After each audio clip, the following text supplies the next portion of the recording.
I am against accountability. I worry here.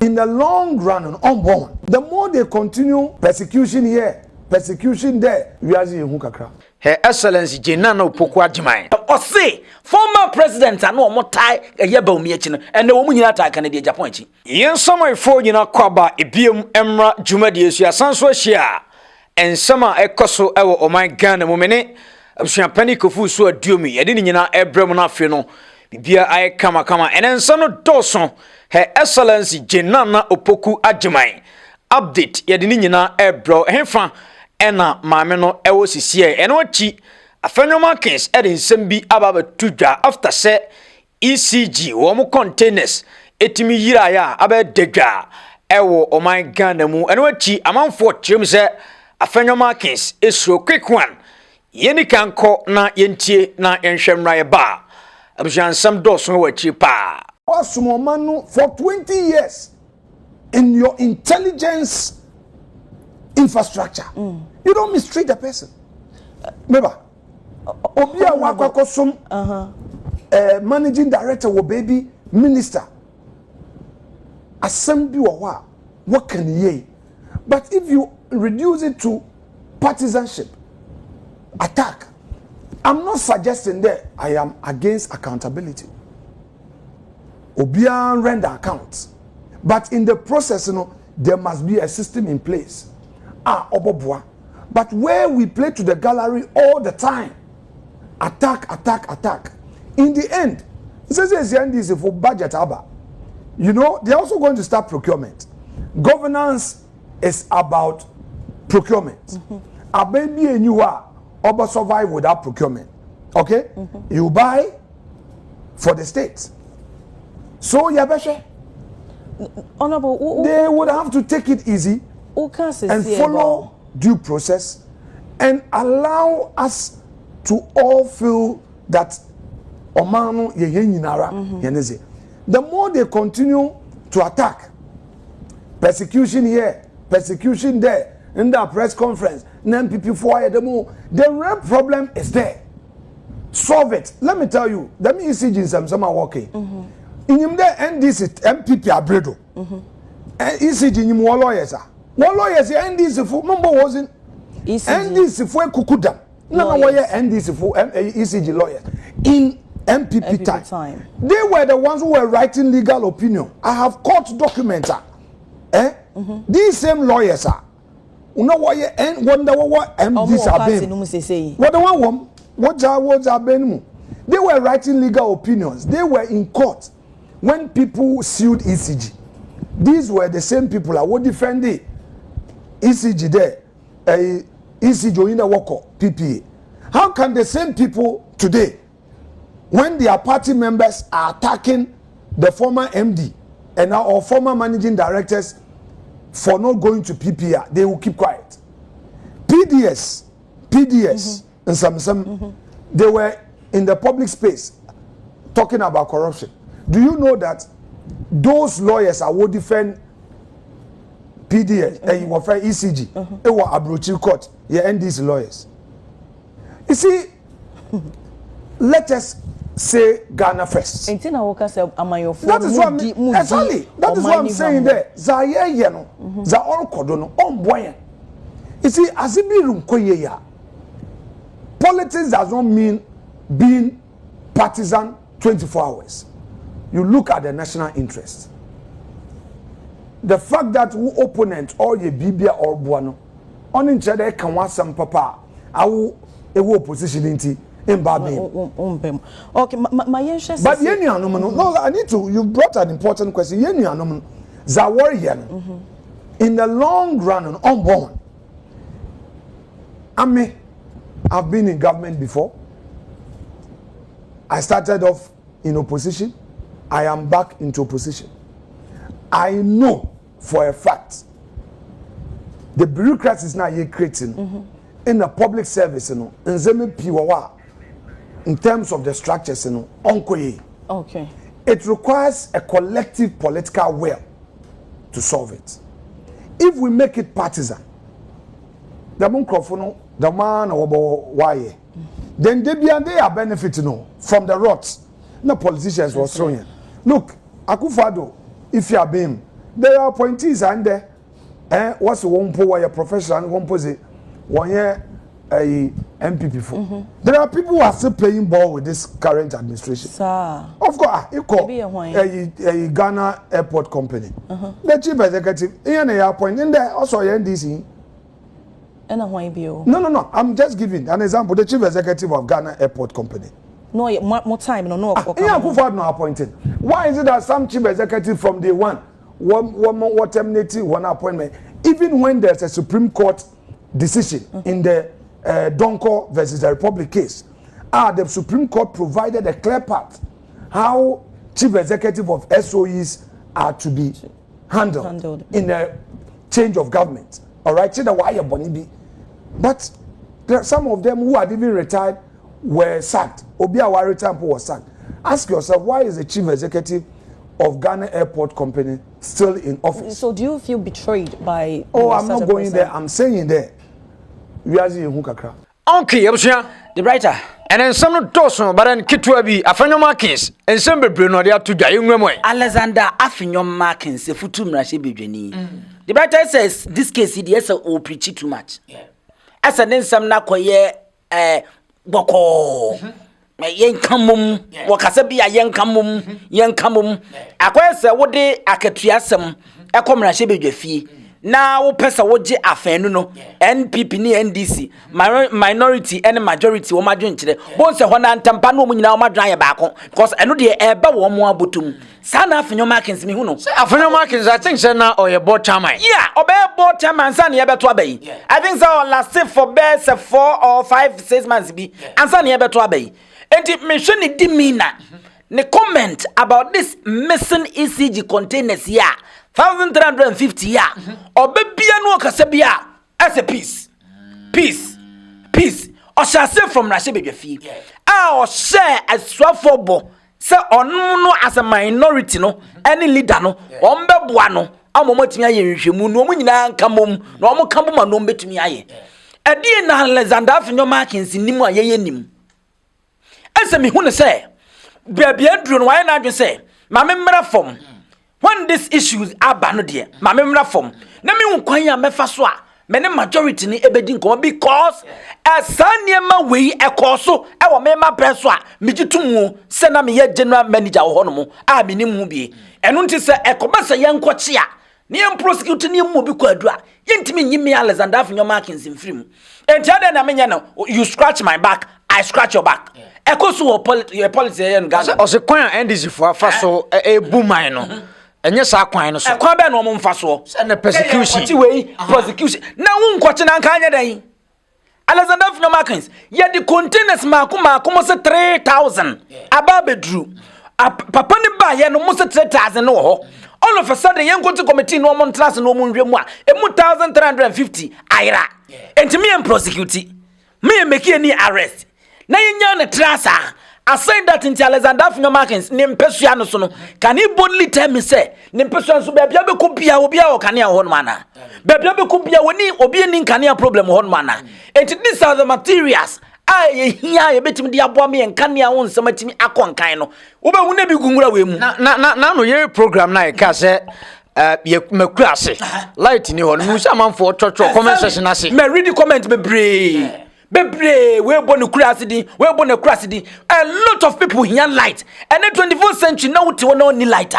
Light near the bibia. No nibia can imagine. But these are the materials you bet me dia modern dia massa light no en crassi en crofo bo won mu krom dia. E bi ni hono, mo motime nya bi. Ayira keke. Obekwa ko won bi gungura we mu. Bekwa ko won bi gungura we mu. Bekwa ko won bi gungura we mu. Etimi make any arrest yana. E dey na Alexander Afenyo Markin so ni ma yenim. I think sir papa no try so be dodge prosecution. Oh yeah, Alexander Afenyo Markin. The oye nyina no or dodge prosecution. O say and this for the enkomo namfofo. Anya namfo some this time no entina make answer some political two political parties so my yes ane manache. You scratch my back I scratch your back no. Sa no mo ye. And they won waba. Medin se munu say Alexander Afenyo Markin. Ma say jai next time munu be bantu we munye. Na say na this time and this for say o mani abra. Afenyo Markin so mo ntiase. Ye ninye ho etime men this fund anya attempt more try obia was ana me chese eno na His Excellency John Mahama na ban ba o se oba be chichi MPP fo na wo mo niam ankoye na Afenyo Markin buofu ne kwan so ano no I was say making arrests I was saying making prosecution. Neyen sen na ho. Cause ye nyansa scratch my back, I scratch your back na. De bia obi beba no abejimi. Okwa wonim say the next year beba me amenamfo. Na wakwa transe madam for pa no me no wa na ko neba we jem next time so mba ne bitoa. Ne jem ye mfa sa anjekere man no. Enti so wo man na person man ni ko yi a. Ti na de bia wo set example. Example that you set no. Ebe man foforo na edi akire no wo mabohu. No mo suru na no Alexander Afenyo Markin so kura na oye majority leader. Ene wo be minority leader. Ne penso okoye general manager keke e wo ECG and some see an abane ba ye no o prosecute no. Enti ene so ye general manager when this abem na wo ECG be hu nyansa.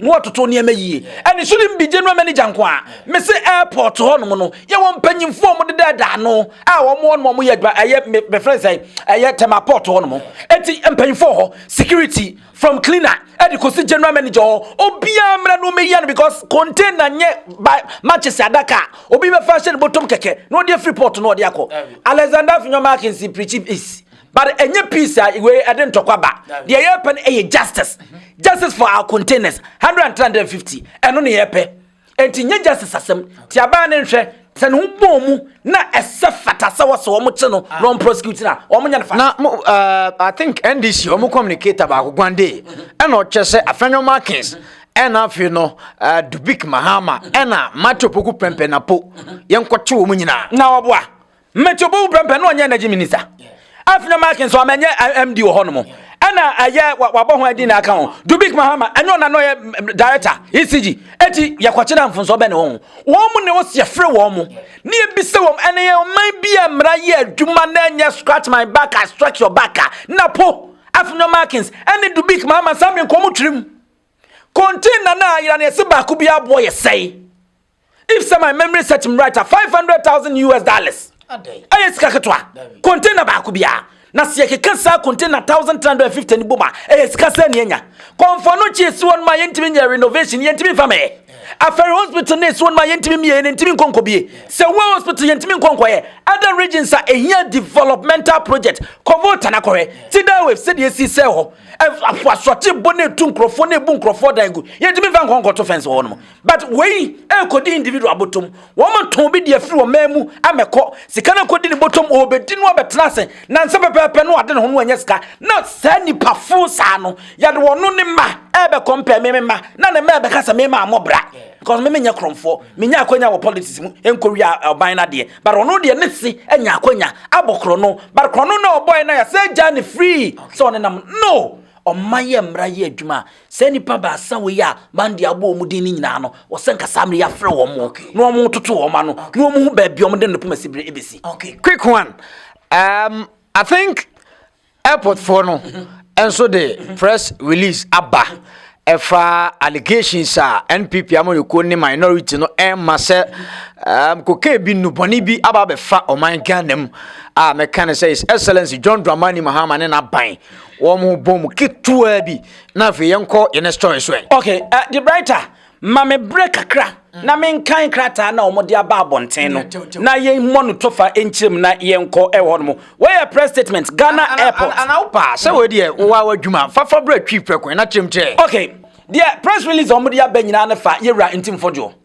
ne nsem ode aba betudwa se wo mu anya enente se wiemsan aba di kokain di nro ababe pio memu a afei money laundering eka ho sika ho dwadi a emfa mra kwa so ka ho na ne no omode aba no omode niema makomaku nsia no omode aba wo mu chensem mu na first one me so we de mamboso first one no was say landing permit of all aircraft entering Ghana are issued by the Ghana Civil Aviation Authority in conjunction with the national security and not ayega the watch me say enu prebia beba besi wo man Ghana mu ha bia no sa Ghana Civil Aviation wo mo no ma ho pipa de yewra intim fodwo kan enim anya no kore sa enti de bebe bia no wo mo no ma ho nkrata de ebesie de eko wo mo na dwumade nse wo monsa na point 2 wo say all security checks were conducted by Aviation Security and National Security, whilst grounds handling services were conducted by Switchport Company for the aircraft that arrived.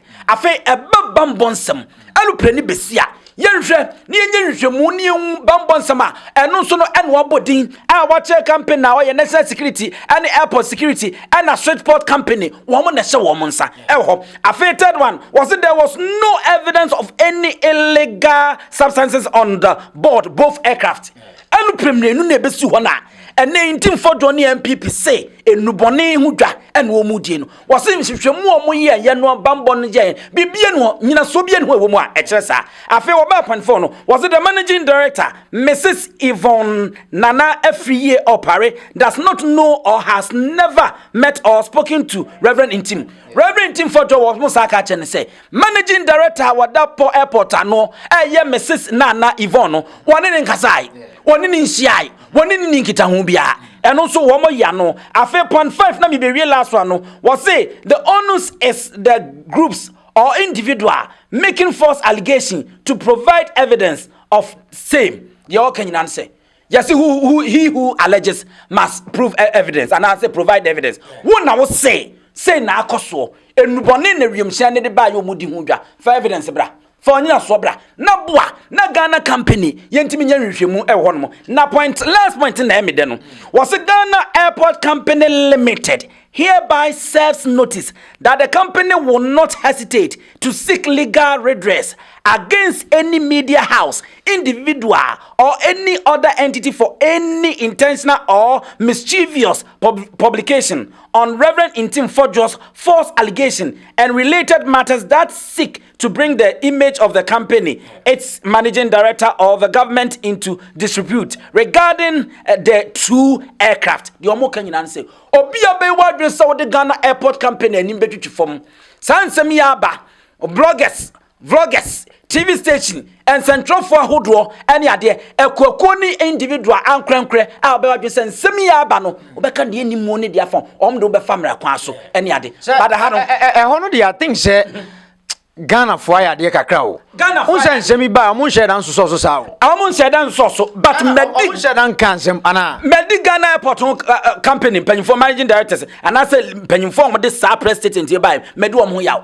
Or be making this word allegation against this company. Or that's what one channel. Mimi vlogger, Mimi YouTuber, Mimi individual, maybe make it pass a comment I found it. Mohunyansa. Actual press statement, Moody be known as I'm the let me tell them, so we are not fear them. Yes, through one more. And we and tell us in for drum watching first. And you may be paying them. I know, dear, say I am right down there. I just say, only the common speaker. What the common speaker? No, allow me a question answer. One more a bus, a year abiding here, a year A+. Any other MP, no. One more the co speaker, I'm a quine. One more try the common speaker and the speaker, so I'm a quine. I say Guaquema. I'm not fellows of how many days in ye and 1940 bears are president? No. How many days in ye and will make it this word allegation? To mean Tim for Joe. Me na me TV so me radio station, me YouTube. Na me try my dia fa ho no de. Wo the statement we ba. Wo di be hunu na me na so de be de. So mu nim che. No mu obi chia. Wo mo nkwoche Reverend Tim for Joe. O mo chi ni wi a vloggers, newspaper, social media hodo, any TV ni radio stations so you be kan not to na de be ba ne aka until then no we will pass our commentary. O say no o say o kan ho asem na o make false allegations na o run commentary o kan ho asem pass. I think say no de obi atimi obi entini ya beta no bare bia wo so obi o ha o kan asem na no o chim sa de na no kure ana de me che won ase pa o be kan no no asa de bi kura be ka ho na se wo gina honum no hu se nubone ne ye afia lu pre no eno de me no ya eno de omo ye right and de omo ye right eno de omo ka so omo ye right but eno no kura no na me ka no until say no be ye adwuma wo bia ono so be ka na dwen dia because asem ne ba he no muntumi arrest nipa no make allegation no ti besa ye ne yetenche no se bi nyu bia na wa adwene hu ebinum so de wo mo de be keka ho na no ba be ka de ni but in some crash me share antensem ase o enubone ye ade bia ebe fa o man mu a e ma o man ne sei oni unkita hodie o amanfoforo so no edu ba bi e sei kakra na ase e ho na opposition for no so ani abere a wo mo weke anaso mbese niema se na omo ba power ebi no me se da ye si wo hene no Sada de den to be sia kunya so sada na na ye sha ase bo pop kunya be fa so e be. Ana say kasa kwa wo man nyi. Eno ntini e da so ti ABC dim. Because the bia no political party or power no opposition ne bompa so be fail. No timi anya grounds no dey aye campaign no dey aba.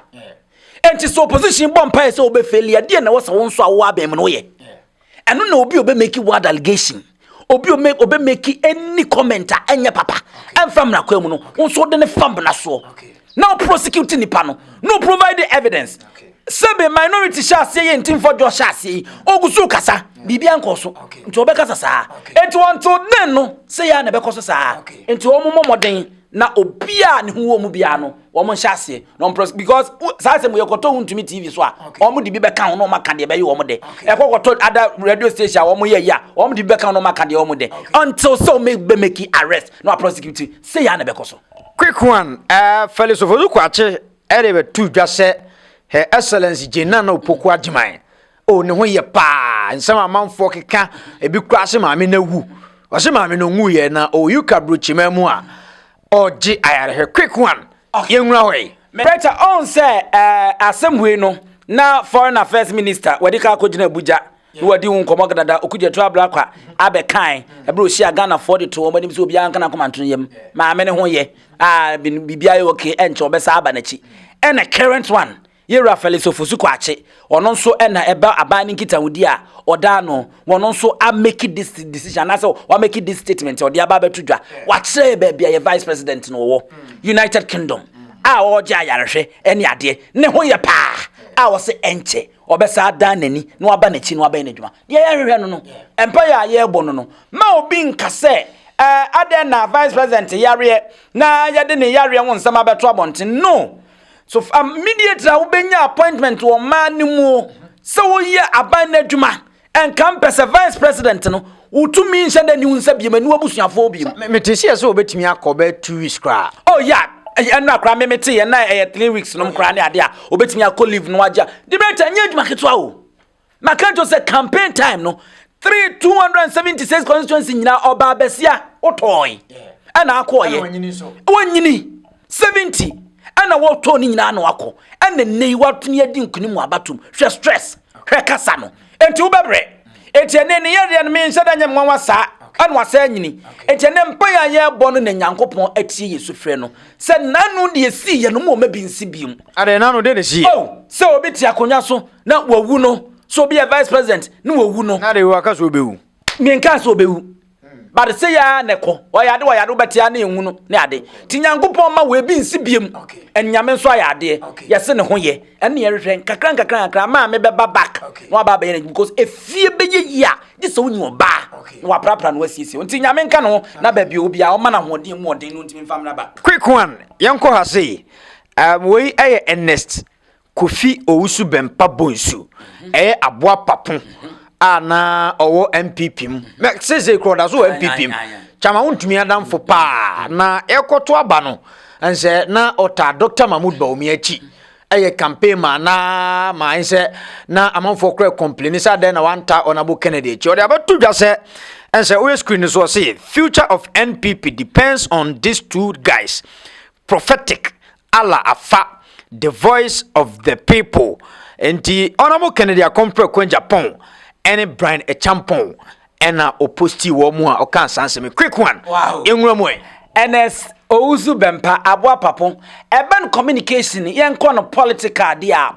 papa no ye good once urban Ghana politics a wo mo po bi a onano odin ba ese jandam ye ne dedo oh yeah a couple Ghanaian politics no Ghana politics betimi aye no aye ne anya dibira wan fa jandam ankan wa ye hu enti we no ti jandam na se what propaganda na se na no odin so otena air enti oye good that aspect oye good pa oye obi a won mo no muta ba omi achi no na odi mutintiman pa ene nei watro we di ato Facebook we ya mamene lawyer William Kusi interview bi oye e wo boss FM ne ya adwen se won mo no muta Dr. Alhaji Mahmoud ba omi achi ni empo former president ahodo no wo mu nyina etai enei Kennedy Agyapong achi no me ye no na ya adwen abujanse me say lawyer William Kusi omo ye tuapemu pa na omo ben Kennedy Agyapong no ka ho ni interview o boss FM o say former president na omo tai eye ba omi achi no ene omo nyina tai Kennedy Agyapong achi o say None of them Akuffo any John Agyapong Akuffo. Yeah, former president there na e one PP ma. Why na abebu omudin? E yo mu mienu. And then Abuo Papo, Deputy Communications Director. What ba bontene de sansem we dia akoto social media. And in for you know the beto any Brian Agyapong Eastern region. And Kennedy Agyapong Central region. Yenre ne eko. Obi beke say why so early and too early? So too soon dodo. Enye too soon. Some people anya ntam no man keka ne ma mumu a ebedu baabi no ebekọ akire pa. Na onye sure so say sankrofo mienu ni ase e woska jiso aso mu o mani da o mo so nti na o ma start yes ade. The writer politics Ghana politics angasa ye no niska crown timi ye. Enti before so betime successful e wo Ghana ye politics aye ye because of political parties no any individuals esa wo mo twa to just so woska. Cause bibia mu niska na ade kwakwe. Enti wo be nya obi wo woska obetimi as finance most especially Abraham MPP wo opposition. Obega sasa time de sika no mo free mu nchente bi wo hono. Yet wo hi obi wo woska obetimi as sponsor a obeboa pa. En Kennedy Agyapong ka ho. Brian Agyapong ye nim ni nyuma wo do a wo yo ne ade a o woska. And ye misese apart from so mu woska no. Omu mienu no ese fata na.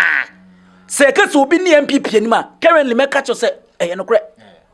Se currently pa de onya no omo ko back. No omo the Professor Dubuahin. So call one term when we ni. Yen go Professor Dubuahin all contested John Jerry Rawlings. Ni figure onya percentage onya. No omo the Akuffo de aba. Akuffo ko first time no wanya go back. Now we Akuffo all contested Jerry John Rawlings. The first time ni figure onyaye. Jerry John Rawlings so. We ya no mo de aba.